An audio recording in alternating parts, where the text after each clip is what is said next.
Okay, so as far as running lights, they were just off.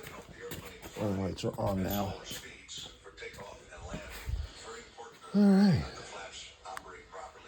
Oink. 1 second cancel.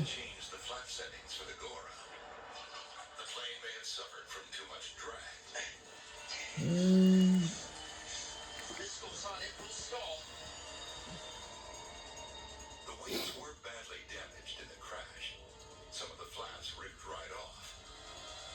Nice.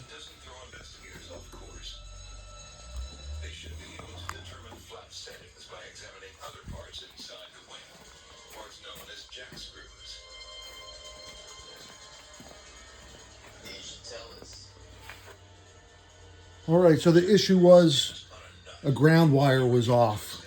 So it was feeding back through the indicator circuit. So problem solved. FYI, you can tell your clients or, I mean, you can or not, but I'll send you detailed information about how to wire this at the hazard switch because it's perfect.